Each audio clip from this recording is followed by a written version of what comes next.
tú has guardado la palabra de mi paciencia, yo también te guardaré de la hora de la prueba que ha de venir sobre el mundo entero para probar a los que moran sobre la tierra. Es la palabra del Señor. Siéntense. Vamos ahora a los conceptos de esta palabra bíblica. Por cuanto has guardado la palabra de mi paciencia, yo también te guardaré de la hora de la tentación, dice la otra traducción en español. Aquí en lo que leímos usa la palabra prueba, que significa exactamente lo mismo. La tentación o la prueba son sinónimos, son la misma realidad. Está por venir la hora de la tentación. Es más, creo que realmente la hora de la tentación ha llegado. Es esa hora donde Jesús de Nazaret elige a sus 3 mejores cachorros, a Pedro, a Juan y a Santiago. Y en el monte de los olivos lo lleva a un reducto, a una zona del monte de los olivos, que es el Getsemaní. Y en ese lugar les pide a los 3 que oren por él, porque está por enfrentar el evento más terrible de toda la historia, la crucifixión. Y los discípulos, como cualquiera de nosotros, dicen: Señor, esto es pan conmigo, vamos a orar una hora. Era el compromiso, orar una hora, 60 minutos. Comienzan a orar y todo bien, el primer minuto. Segundo minuto, tercer minuto, los tipos están secos, planchados. No solamente eso, están absolutamente inconscientes, como si algo, como si una atmósfera increíblemente diabólica hubiera bajado sobre ese lugar y la gente se durmió al instante. Jesús volvió dentro de la hora y los halla durmiendo, dice el texto. Lógicamente los despierta y les dice: amigos, ayúdenme. Es un clamor: ayúdenme a orar. Y ellos, desperezándose y sintiendo seguramente vergüenza por haberse quedado dormidos en el primer intento, dicen: en la segunda nos sacamos los balazos y vamos a orar mejor que en la primera. Pero la segunda oportunidad es peor que la primera. Y esos tipos se duermen antes que en la primera ocasión, porque el peso de las tinieblas es terrible. Eso es lo que te dice el texto. En la tercera hora, que es la hora final, ya los tipos, Jesús ni siquiera quiere despertar a esos locos, los deja dormir y enfrenta solo el Calvario y la muerte. Esa hora es la hora de la tentación. Y esa hora de la tentación es la que comenzó hoy, este tiempo. Amigos míos, yo tengo la certeza de que realmente algo terrible y espantoso ocurrió a fines del año 2012 y que repercute en toda la historia de la iglesia de aquí en adelante. Son cuestiones que se trazan de una manera geométrica, tienen una fórmula matemática, es una cuestión de números para ir hacia adelante.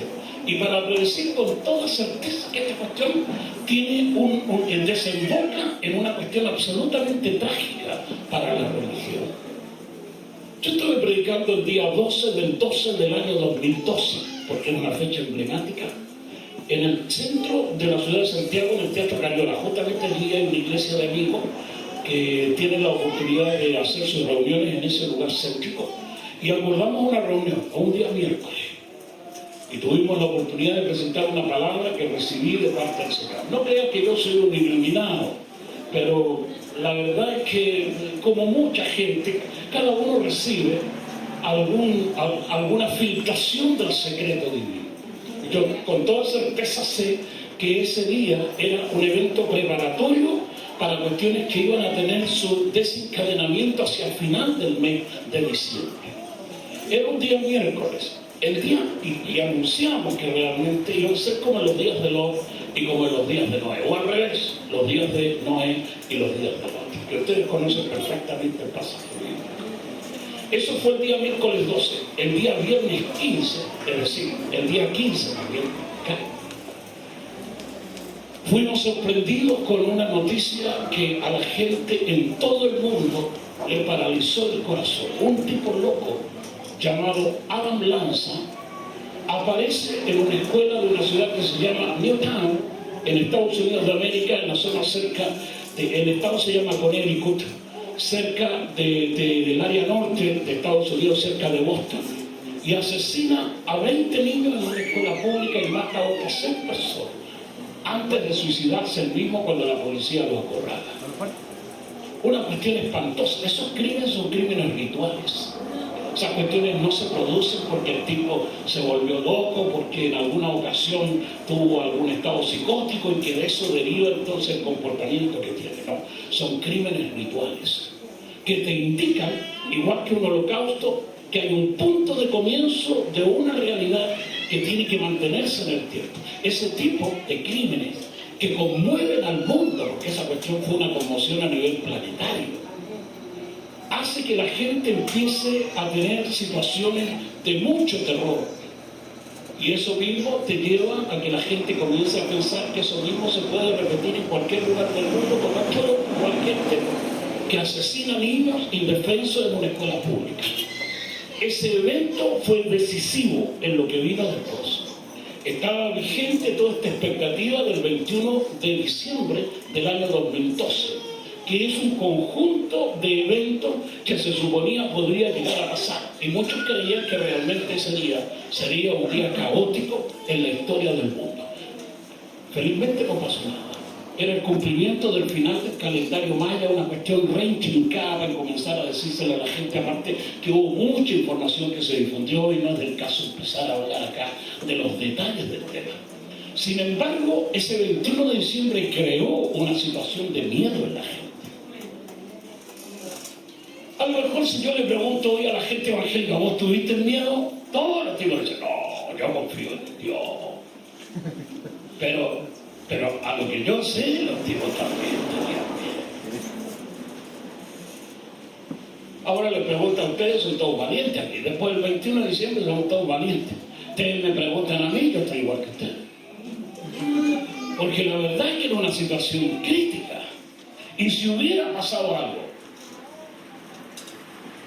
amigos míos, ese hecho de generar un evento que concita el miedo de la gente produce una energía tan terrible que la gente no se da cuenta, que alimenta las fuerzas del infierno. Ese es el gran problema que produce ese tipo de eventos. Lo mismo que del día del muchacho este que mató a la gente, a los chicos en la escuela, produce un terror en la gente. Lo mismo que ocurrió cuando fue el ataque terrorista a las Torres Gemelas ese martes 11 de septiembre del año 2001. Ese evento donde las mentes humanas por millones se juntan a pensar una sola cosa y es una cuestión de terror. Esa cuestión produce energías mentales, espirituales, que las canalizan, que las captan estas fuerzas diabólicas que viven del miedo humano. A lo mejor aquí yo les voy a argumentar una tesis que es absolutamente cierta, pero que a veces es difícil de tragar y de creer. Ustedes podrían preguntarse, en esta escala alimentaria que existe en la vida, ¿de qué vive el diablo? Porque de algo vive. Igual que ustedes, ¿de qué viven? De comer aquí en el Santa Isabel y en el Unimar que estaba allá, de eso vive. El diablo vive de algo. Evidentemente el loco ese no va a McDonald's a comprarse la cajita feliz, come otra cosa. Entonces, ¿qué diablo come el diablo? Es lo que les voy a decir a continuación. Las fuerzas del mal, sus demonios, particularmente las fuerzas luciferinas, viven sustancialmente de todo lo que es malo. Evidentemente, esas 3 fuerzas que son como el manjar de los dioses para las fuerzas del mal son el odio, el miedo y el sufrimiento.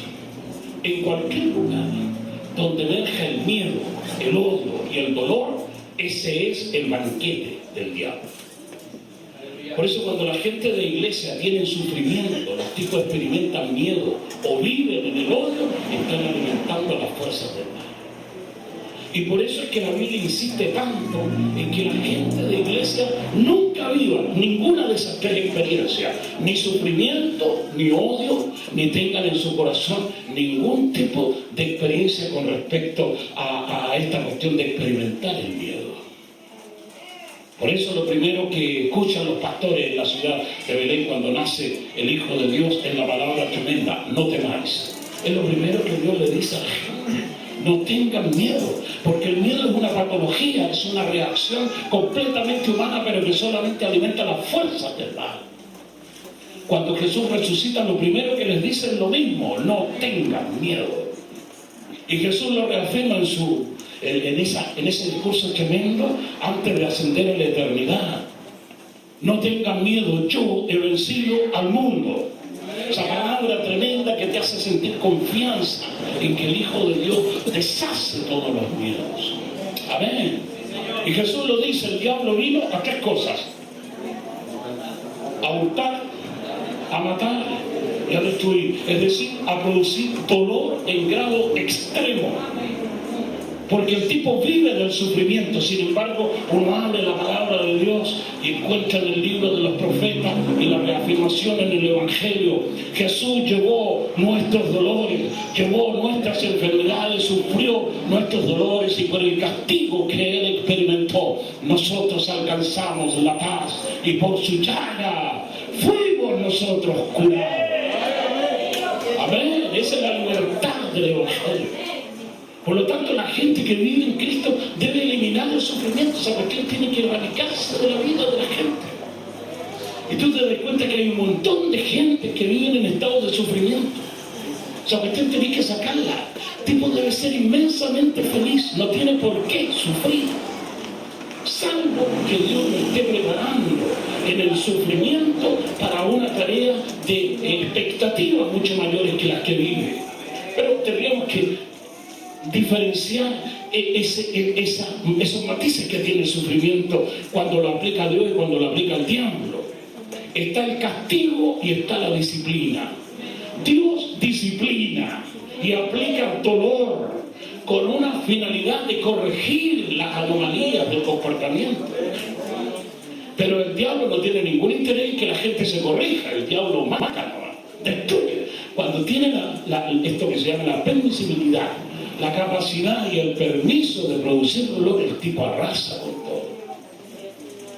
Aparte que los sabios son para corregirlo. Los tontos, vos no los podéis corregir porque son locos. Lo único que van a hacer es seguir en contra tuya, y en lugar de aceptar la disciplina y agradecerte, te van a terminar matando. Entonces hay que corregir al sabio. Al tonto ni siquiera hay que preocuparse de avaliarlo, porque ese no aprende nunca. La vida es dura, así de cruel. Entonces, cuando en estas experiencias humanas está el dolor, el miedo y el sufrimiento, el odio, digamos, el odio, el miedo y el sufrimiento, esa trilogía es la que alimenta las fuerzas del mal. Y en estos eventos planetarios, las fuerzas del mal engordan de una manera increíble. Lo mismo sucede en las grandes guerras mundiales. Recientemente hay unos reportajes que han sido dados en un canal de televisión acá, que habla acerca de la Segunda Guerra Mundial, donde murieron aproximadamente 60 millones de personas. Ese holocausto de vidas humanas, entre ellas 6 millones de judíos, es una cuestión que alimenta las fuerzas del mal. Yo te digo que el diablo engordó de una manera increíble después de la Segunda Guerra Mundial. Por eso es que se desatan todas las potencias de la maldad. Vienen los inventos, la tecnología, las estrategias del mal, porque las fuerzas malignas acaparan una fuerza tan tremenda de potencia que son imparables. Eso también ocurrió en la Primera Guerra Mundial, aunque la cantidad de personas fallecidas alcanzó aproximadamente los 18 millones, pero es una hecatombe, es un sacrificio humano impresionante. Pero la Segunda Guerra Mundial ha sido el evento más terrible de la historia humana, donde las fuerzas del mal adquirieron más potencia que nunca antes. Está por venir la hora de la tentación, que no tiene comparación con todos los eventos que han sucedido antes en la historia. Eso significa que tenemos a las puertas una serie de sucesos que son peores que la Segunda Guerra Mundial, con todas las consecuencias que ha tenido. Ahora, yo actualmente acabo de cumplir 65 años de edad. Estoy programado, como les dije el otro día, para vivir 100. Así que voy a llegar hasta el 2050 y capaz que Dios enloquece y me da una ventaja. Voy a ver cosas increíbles. Ni siquiera les pido que crean las cosas que les estoy diciendo, porque ustedes creen que el mundo se va a acabar mañana, pero van a ver que el mundo no se va a acabar mañana, muchachos, y van a terminar viendo episodios que jamás desearon ver y los van a ver. Y se van a acordar de este viejo loco que en el año 2013 les dice que la cuestión va a ser así, como se la estoy diciendo. Apostamos, no tengo ningún problema. ¿Cuánto queréis apostar? Pero te digo que es verdad lo que te estoy diciendo. La hora de la tentación ha llegado. Esta es la hora de la prueba. De aquí en adelante, con estas fuerzas del mal explotando de una manera como nunca antes lo hicieron, con todas estas potencias infernales que se alimentan del miedo, del odio y del dolor humano, y con cuestiones que van a asolar la tierra y van a producir muchos estados de energía que van a amamantar y van a alimentar a estas potencias del mal, vamos a ver emerger de las puertas del infierno potencias infernales como nunca antes las vimos. Y eso significa que si la iglesia no está preparada para la batalla final que está viniendo a comenzar de hoy, los resultados pueden ser desastrosos, muchachos. Esta es la hora de la tentación. Cuando Dios te dice, vigila, esa es la palabra, velad. Y los tipos dicen, sí, Señor, estoy de acuerdo, eso es lo que vamos a hacer. Al tercer minuto los tipos están secos, están desvanecidos y están inconscientes. Y no es que no tengan el deseo de permanecer en pie, es que la hora de las tinieblas, el sopor, la atmósfera que rodea esta circunstancia es diabólica. Y aquí nadie permanece en pie. Las vírgenes. Había 5 inteligentes y 5 que no eran inteligentes. La verdad es que las versiones bíblicas son brutales, depende de la que agarré. Algunas son muy decentes y pudorosas para hablar las cosas, pero otras versiones, como la versión popular, son atropelladoras. Dice que eran 5 vírgenes inteligentes o 5 vírgenes prudentes, y 5 insensatos. Incluso cuando tú hablas de insensato, te parece elegante ser insensato. Pero la versión de Ferreira o de Almeida, que es la versión portuguesa de la Biblia, dice que habían 5 vírgenes prudentes y 5 locas. Esa es la traducción portuguesa del texto. Y la versión popular te dice que habían 5 vírgenes prudentes y 5 tontas. O sea, habían 5 prudentes y 5 tontas y locas. O sea, que te va dando cada vez más con un fierro el texto.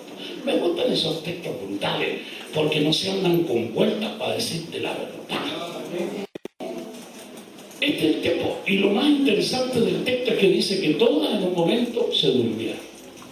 Hasta las inteligentes se durmieron. Eso significa que el caos en la iglesia va a ser impresionante. Ahora, que queda para nosotros lo que te cuenta la Biblia, esta cuestión va a ser terrible. Por eso, bienaventurados los que velan, bienaventurados los que permanecen, bienaventurados los que están siempre vigilantes, bienaventurados los que tienen la lámpara encendida, benditos los que permanecen atentos al retorno del Hijo de Dios, los que tienen en el corazón la llama y el fuego del Espíritu. Esta es la hora de la tentación, la hora donde el diablo no solamente sale y suelta su hueste, sino que la atmósfera que rodea el mundo desde ahora en adelante va a ser patética y terrible. Jesús un día, en uno de sus últimos discursos, se paró delante de una ciudad que se llama Cesarea de Filipo. Son 10 ciudades, se llama Decápolis la zona. Y Cesarea de Filipo era una de esas 10 ciudades y era la capital de toda esa zona de esas 10 ciudades. Y a esa ciudad diabólica, fundada por un engendro del diablo, Cesarea de Filipo fue formada y fue creada en honor al César, el dios de ese tiempo. Y Jesús, parado frente a la ciudad de Cesarea de Filipo, se lo dice con toda fuerza a las generaciones de su tiempo y a las posteriores de todos los siglos que vendrán. Ni las puertas del infierno prevalecerán contra mi iglesia. Amén. ¿Cuántos dicen amén a esa palabra? Amén. Ni las puertas del infierno prevalecerán contra la iglesia del Hijo de Dios.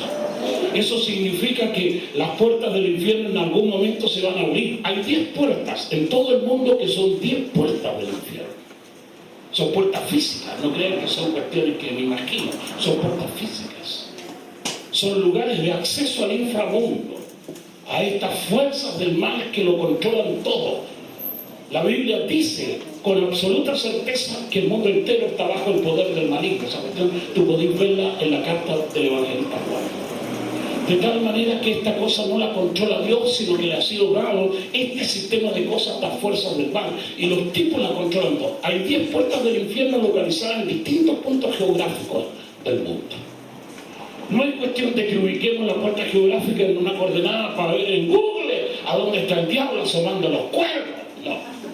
Porque estos compadres que son todos tecnócratas me dicen enseguida cuáles son las coordenadas para buscarlo en el buscador donde podéis ver vía satélite dónde están las puertas del diablo. Son 10 puertas.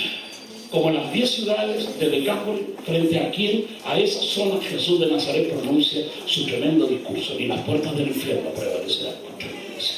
Son 10 ciudades. 10 ciudades del mal, 10 fuerzas, 10 puertas que conectan directamente al inframundo donde residen estas fuerzas luciferinas. Cuando uno lee el pasaje de nuestro padre Jacob, y donde él dice, esta es puerta de Dios, esta es casa de Dios y puerta del cielo, eso significa que también hay polaridades, hay lugares donde hay puertas celestiales. Los teólogos en este tipo de cosas dicen que el reino de Dios tiene una sola puerta, un solo acceso. Y ese punto es movible. De pronto fue el desierto de Berseba, donde Jacob por completa casualidad encuentra la puerta. Fue absolutamente casual. El tipo se duerme y se duerme en la puerta del cielo. Qué suerte que tiene el viejo. Ahora, ¿dónde está esa puerta? Difícil señalarlo, no tengo idea dónde está en este momento. Esa puerta del cielo es movible, es tan movible que cualquiera de nosotros en cualquier lugar del mundo se puede encontrar frente a ese portón del cielo igual que Jacob, porque es una puerta movible. Es como cuando se movió la puerta y de pronto aparece Jesús en el camino de Damasco y lanza por tierra al viejo Pablo, devenido después apóstol de los gentiles. La puerta, quien eres Señor y que quieres que yo haga. Esa puerta. La puerta que vemos en el relato de Apocalipsis, en la isla de Patmos, donde el apóstol Juan, el vidente de Patmos, recibe la revelación de Apocalipsis. Esa puerta que se abre en cualquier lugar. Esa puerta que a veces se abre en lugares físicos. Cuando se producen avivamientos del Espíritu Santo, Dios produce un contacto con la tierra y esa tierra la inflama con su presencia y con su potencia. Y ocurre un milagro y viene una visitación de Dios increíble sobre el mundo. Esa es la puerta de Dios. Puede estar algún día aquí, en este lugar donde estoy ahora. Y puede estar en otro lugar, o puede fugar, o puede estar y puede pasar e ir a otro sitio. Pero las puertas del infierno son 10 y son lugares físicos absolutamente identificados. Y están en lugares concretos de la geografía del planeta. No solo eso. La Biblia te dice, cuando uno lee Apocalíptica y se relaciona con el mensaje a la iglesia de Pérgamo, dice que el diablo en ese tiempo, aproximadamente el año 100 de la era cristiana, el diablo tenía su trono en la ciudad de Pérgamo, cuya ruina hasta el día de hoy existe, en el Asia Menor. En ese lugar el diablo tenía su trono, el trono del diablo. Pero no estamos hablando de cualquier cosa, el trono de la maldad. Y hay ciudades geográficas en este minuto donde el diablo tiene su trono. Ciudades donde uno con toda certeza podría sospechar que las fuerzas de la maldad están radicadas y desde la que emanan todos esos rayos de maldad que perturban el resto del mundo. Y si uno tiene la mala suerte de vivir en una ciudad donde el diablo tiene su trono, las cosas son muy difíciles para predicar el evangelio. Por eso este es un tiempo de absoluta tentación, de absoluta prueba. Esta es la hora de la prueba. La hora de la prueba es no quedarse dormido. En eso consiste la prueba. No te duermas. Ustedes de ahora en adelante van a ver cómo esta cuestión espiritual comienza a decaer en la gente. Es un panorama completamente tétrico, negativo. en lugar de ver avivamientos impresionantes, la gente va a experimentar esos desavivamientos, decaimientos, desganos, descarríos, escándalos, tropiezos. Es como, yo me recuerdo una palabra profética pronunciada, te digo, por el Espíritu Santo con toda certeza, aproximadamente en el año 1965. Mira tú, el tiempo donde en una explosión de profecía, el Espíritu Santo con los vasos proféticos dijo esta frase: en ese tiempo, esta es la hora de los tropiezos y de los escándalos. Ahora tú te imagináis 50 años después lo que debe ser esta bolsa de gas, una cuestión terrible. Y justamente, debido a todas esas situaciones insostenibles, a esas situaciones dantescas que sufren las religiones, de pronto, como si fuera poco, de repente y de manera imprevista, el pastor de la Iglesia Católica, el Papa, anuncia su renuncia. Una cuestión que seguramente a la gente evangélica la alegró, porque ver caer la cabeza de la bestia no es para menos. Pero te digo que las situaciones tienen que leerse con una doble lectura. Eso indica la decadencia de una estructura religiosa que es 1000 veces más poderosa que nuestras iglesias evangélicas juntas. Ahora, la cuestión teórica es clara. Si esos tipos que tienen 2000 años de historia sobre la tierra y que son la organización religiosa más poderosa del mundo, una iglesia como la Iglesia Católica que tiene 80 embajadores en 80 países diseminados alrededor del mundo, que tiene una potencia política, económica y religiosa impresionante sobre la tierra, acusan ese golpe tan bajo donde el pastor de la iglesia renuncia por la crisis interna que tiene la institución, eso te hace sentir que todo lo demás está en peligro. Por eso el Señor lo dice, y es bueno percibirlo así: el que esté firme, mire que no caiga. La gente podrá decir, cayó el Papa, qué bueno, pero la Biblia te sopla al oído: el que esté firme, mire que no caiga. Es cuestión de tiempo para que esta cuestión colapse. Entonces vivimos en una situación de extrema angustia. La Iglesia Católica es una iglesia que está destinada a desaparecer. Esta es la caída del Imperio Vaticano, entiéndalo. Se lo repito, es la caída del Imperio Vaticano. La Iglesia Católica nunca más se va a levantar después de este golpe terrible que sufrió. Van a venir otros dirigentes, con toda certeza, tipos que van a tratar de darle un impulso renovado a la Iglesia. Están preparando el tercer Concilio Vaticano. En el año 1964 se originó el Concilio II, dando el tercer concilio, donde piensan remozar la iglesia para darle ese impulso vital que necesita la vieja congregación. Pero es una abuela maribunda la iglesia católica. Estos tipos no la resucitan nunca más. La muerte es la caída del sistema religioso que duró más tiempo en la historia. Y nosotros asistimos al funeral de la iglesia católica. 28 de febrero, hace 3 días atrás. Esa cuestión es simbólica. El número, cuando uno hace numerología, números, es interesante. 2, 8, menos 2, tienes 12, más 2, 14, más 4, números 1 y 3 te da el número 18. El triple 6, el número de la bestia. Fecha, número, cálculos rápidos. Te hace sentir que hay una cuestión oscura detrás de la renuncia del Papa. Yo tengo la certeza de que a Ratzinger el Papa lo presionó la curia romana para que renuncie. El tipo no quería renunciar. Pero así como hay muchos cardenales, arzobispos y curas de todo tamaño acusados de delitos sexuales, violación de niños, abuso de menores, manoseo de cabros chicos, un montón de atorrantes que son pedófilos, sin contar a los gays y los homosexuales que tiene la Iglesia Católica y las lesbianas que tiene en el grupo de las monjas, que esa cuestión es un prostíbulo.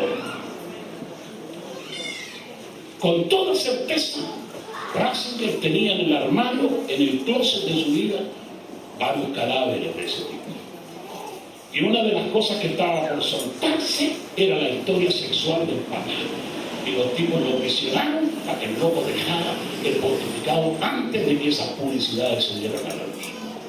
Ese es el problema que enfrentó. Frente a esa cuestión le pusieron la pistola en la cabeza y el tipo renunció. Yo me recuerdo, 15 de abril de hace 8 años atrás. Estaba en la ciudad de Buenos Aires, era un día miércoles, cuando el Papa ascendió en el pontificado en ese momento. Tema histórico, hay una grabación que se llama La Última Profecía, que es una grabación de audio, donde consta la palabra que recibí en ese momento. Extraordinario, me parece a mí increíblemente importante lo que fluye ese día en el discurso, que son cuestiones improvisadas, igual que ahora no hay ningún boceto acá. Todo es cuestión que fluye, locuras que fluyen. De un oráculo que fluye, acá no hay ninguna cuestión programada. Y me recuerdo que en ese momento, una de las cosas que fluye en la prédica es el hecho de que el pontificado de Benedicto XVI iba a ser extremadamente corto.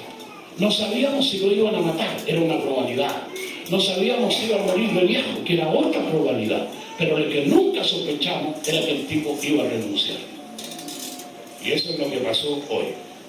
Hay una profecía, la profecía de San Malaquías, que no tiene nada que ver con el profeta del Antiguo Testamento.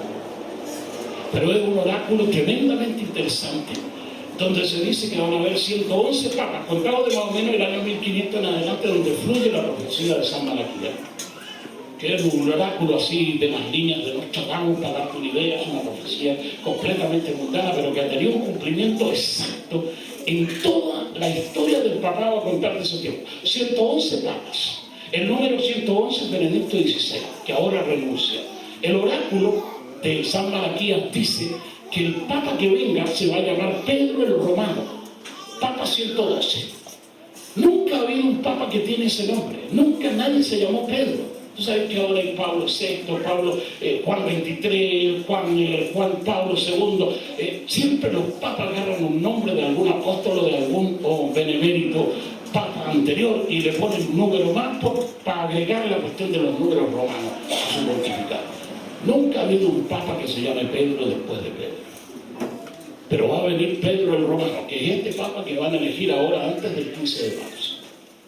Y tú te vas a empezar a dar cuenta cómo esa profecía de San Malaquías se va cumpliendo. Lo que dice la profecía de San Malaquías, que Pedro el Romano va a gobernar a la Iglesia Católica en medio de un caos terrible, espantoso, donde la Iglesia va a sufrir persecuciones de todo tipo, y donde en un descrédito impresionante el Papa va a tener que manejar el rebaño de la Iglesia Católica, que se desbanda por todos lados. Eso es lo que le va a pasar a la Iglesia. ¿Sí? Y hay otras profecías que te hablan también de cuestiones como esa, como la tercera profecía de Fátima, que los curas nunca quisieron publicarla en el contexto exacto que tiene la profecía. La profecía de Fátima es una profecía que es un golpe al crédito de la Iglesia Católica. El tercer secreto de Fátima siempre dijo que la Iglesia Católica iba a caer a causa de los pecados de los sacerdotes. Desde el Papa hasta abajo, todos los tipos corruptos, y por eso la Iglesia Católica iba a perecer en medio del mundo. Esa es la profecía de Fátima.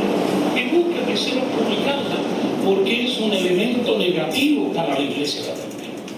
Y esa cuestión tú la veías ahora. No hay casualidad de que a contar de qué sé yo, hace 10 años atrás empezaron a aparecer las andanzas de los curas pedófilos, de los curas gays, de las monjas lesbianas, de todas estas metidas de papas sexuales de la Iglesia Católica. Pero no creáis que los tipos son así ahora. Siempre fueron así. Siempre fueron degenerados, pero al mango. Siempre fueron corruptos, siempre. Tipos como yo que leemos la historia, y cualquiera de ustedes puede hacerlo porque hay un montón de libros y montaña de información sobre la historia del papado. Es para escribir libros negros, muchachos. Las atrocidades que cometieron los tipos. En su tiempo la Iglesia Católica nombraba emperadores, nombraba reyes. El poder que tuvo alguna vez la Iglesia Católica es impresionante. Es una cuestión que está fuera de toda lógica. Los papas eran venerados como seres de otro mundo. Y hoy en día están caídos, donde su propio pastor renuncia Es tan terrible el drama que vive la Iglesia Católica hoy, que es como si nosotros tuviéramos también un super obispo, un super apóstol, y que renuncia el tipo y nos deja todos tirados. Eso. Yo sé que no le va a pasar a Francisco, pero si un día este loco renuncia y nos deja todos tirados, ¿qué hacemos? Nos volvemos locos. Pero no va a pasar eso con Francisco, ni con los pastores que están aquí. Pero te digo que es como dice la Biblia. Dios lo dijo, heriré al pastor y serán esparcidas las ovejas. Y eso va a traer consecuencias terribles en contra de la Iglesia Católica. Te digo que mucha gente de la Iglesia Católica van a salir disparados, porque el problema no es la renuncia de Benedicto XVI, el problema es el próximo Papa que venga. Y la gente en manada va a abandonar la Iglesia Católica. Yo estaba leyendo un reportaje publicado en Alemania recientemente, donde dice que el 70% de las iglesias católicas de Alemania, que representa una buena cantidad de gente del país de Alemania, están en este momento en venta, porque la gente católica ya no va a las iglesias. 70%, pues no te imaginas lo que es Alemania, tiene unas tremendas catedrales y vacías porque nadie cree en los curas. Y el problema está ahí. No es cuestión de creer en Cristo. El problema es cómo le presenta la gente a Cristo a la demás gente. Y es por el testimonio, por eso la gente de la iglesia tiene que tener mucho cuidado. Vos no sacáis nada con decirle a la gente, no me miren a mí, miren a Cristo. Pero la gente no ve a Dios, muchachos, te ve a ti, me ve a mí. Y si en esta ciudad nos ve como metedores de pata, como tipos corruptos, la gente igual que la Iglesia Católica en manada se va a ir fuera y lejos. Gloria a Dios.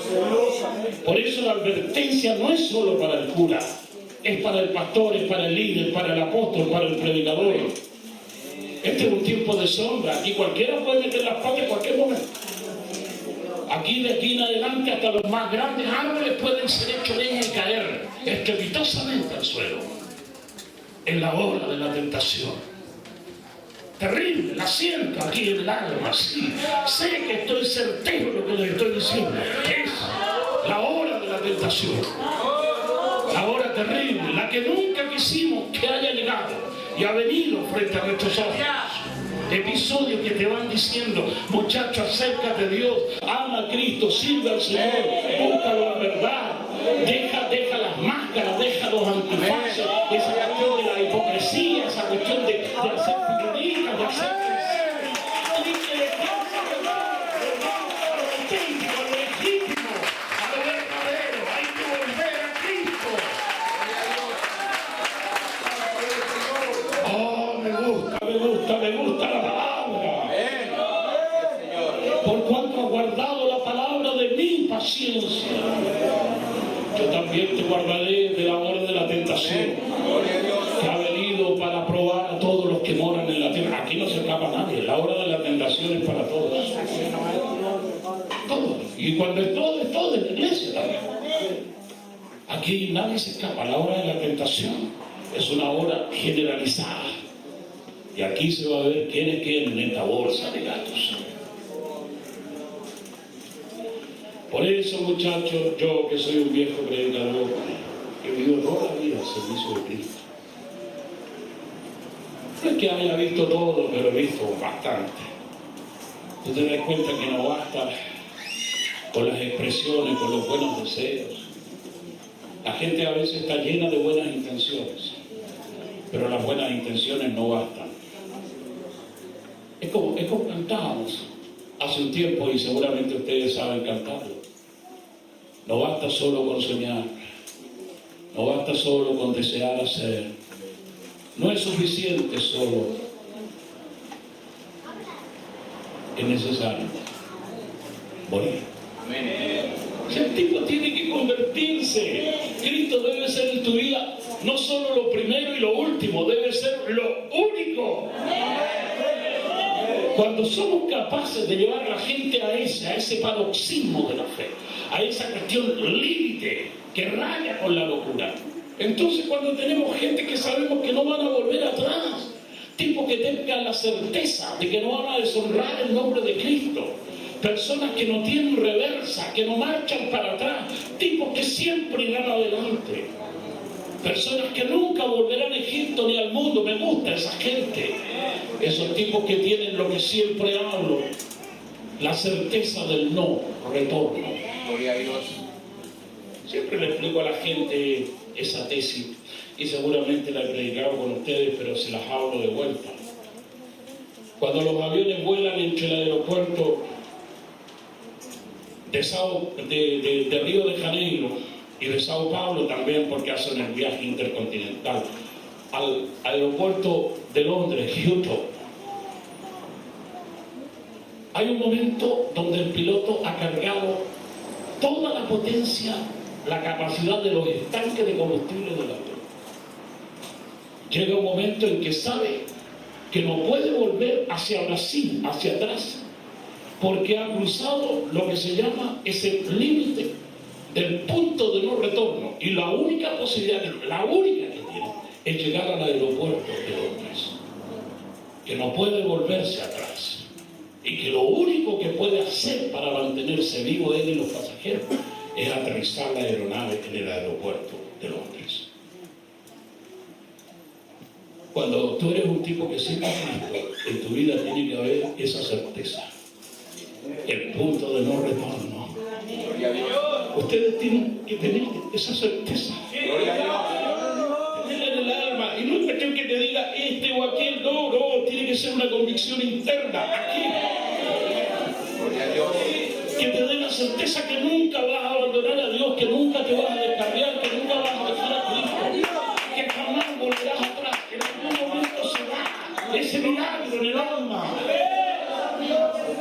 Eso es lo que necesita esta iglesia nuestra, con un montón de locos indecisos, llenos de máscaras, de disfraces, tipos haciéndose los santos y son más malos que el diablo, tipos que tienen siempre algo debajo del poncho, tipos que no son sinceros. Este es el tiempo para dejar atrás todas esas tonteras y volverse al Dios de la palabra y pedirle a Dios que cambie el corazón y la vida de todos nosotros a una vida efectiva que sirva al Dios de la palabra.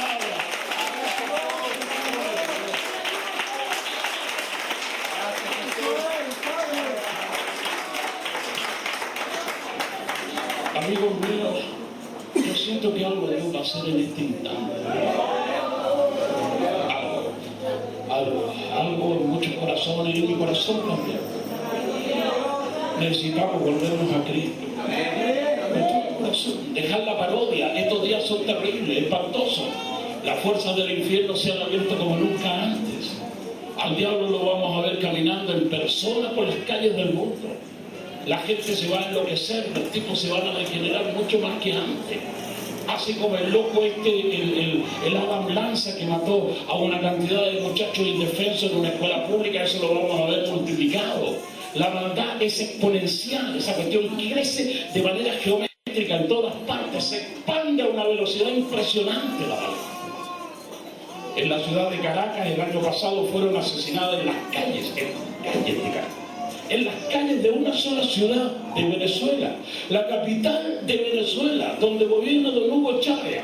¿Saben cuántas personas fueron asesinadas? Pero asesinadas así, no accidentes de tránsito, no que se hayan muerto con un ataque cardíaco, no, asesinatos en la calle. En un solo año, el año 2012, 20.000 personas. En una sola ciudad. Eso, si tú lo trasladas a Colombia, a México, si lo llevas a países que están en guerra como Siria, países del norte de África, si tú pensás un poco más en Sudán del Sur, Sudán del Norte, si tú piensas un poco más en Malí, donde recientemente han habido choques tremendos entre las potencias talibanescas y las fuerzas francesas, las del país natal, empezáis a sumar miles y miles de cadáveres. Yo me quedé impresionado el otro día cuando leía que la guerra del Congo, de la República Democrática del Congo, ha producido desde hace poco tiempo hasta ahora 5 millones de muertos. Entonces de pronto tú te podés imaginar cómo el diablo vive, de la fuerza que emana, de la manera como se alimentan las fuerzas del mal, en crímenes de todo tipo, en situaciones horrendas de las que no tenemos memoria. El diablo está más gordo que lo que nunca pensamos que engordaría. Las fuerzas del mal se alimentan del dolor, del sufrimiento, del odio y del miedo de la gente. Y de aquí en adelante van a venir más miedos sobre la gente. Yo la otra vez les hablé de cuestiones que la gente olvida y que yo recuerdo porque soy hombre de la palabra nomás. Que la gente va a empezar a sufrir miedos que tienen que ver con cuestiones astronómicas. Recientemente en Rusia acaba de caer una cantidad enorme de meteoritos que fueron fragmentados. Y fue una suerte que se fragmentara. Pero si esa porquería llega a caer en masa como venía, desaparece una buena parte de Rusia donde cayó. Como en Tunguska en el año 1908 hubo un evento de ese tipo y devastó la zona de esa Siberia de Tunguska. Se hubiera repetido el evento 100 años después. Es una cuestión cíclica. En cualquier momento pueden venir meteoros que a la gente la van a aterrar. La Biblia pronostica, lo dice con certeza, de que va a caer una estrella que se llama Geo y va a matar una impresionante cantidad de gente sobre la tierra. El Apocalipsis está ahora, bien, está entre nosotros. Terminando esta historia de terror que me atenaza el alma. ¿Qué haremos? Como lo dijo Jesús, mujeres de Jerusalén, no lloren por mí, sino llorad por vosotras mismas y por vuestros hijos. Porque vendrán días en que se dirá, bienaventuradas las estériles, los vientres que no concibieron y los pechos que no amamantaron. A veces pienso en los hijos de los hermanos como hoy que veo en las iglesias, niños recién nacidos. ¿Qué tipo de mundo heredará esta gente? A veces pienso en mis nietos que también son pequeños, algunos de ellos. ¿Qué tipo de eventos mirarán esos pequeños ojos que se asoman a la vida? Te digo con toda certeza que el mundo que vivimos, si hoy lo encontramos malo, el que viene en el mañana será peor que este.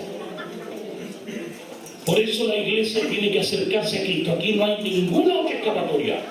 O te protege Dios o no te protege nadie. Pero es aquí donde aparece la fuerza de la palabra, donde Dios se la juega, donde Dios se juramenta por su propio y sagrado nombre a proteger a la gente que lo ama. Y es aquí donde la iglesia tiene que jugársela por la fuerza de la palabra. Dios nos guardará, Dios nos protegerá, Dios nos bendecirá. En medio de la miseria Dios nos dará una mesa de banquete y en medio de la muerte nos levantará la vida. Dios. Amén. En medio de las gentes que andan en el mundo, Dios protegerá su iglesia. Se cumplirá la palabra, caerán 10.000 a tu derecha o donde quiera que sea, o 1.000 cerca de ti, mas a ti no te dañará. No tendrás temor de espanto nocturno, ni de saetas que vuelen de día, ni de pestilencia que ande locurada, ni de mortandad que en medio del día destruya. Este es el tiempo de vivir por fe. Bien la palabra profética, al final de los días el justo por la fe vivirá. Este es el tiempo para hacer un pacto con Dios, una promesa. Y para sentir esa fuerza dentro del alma, Señor, yo he llegado a un punto de no retorno. Estoy seguro que no volveré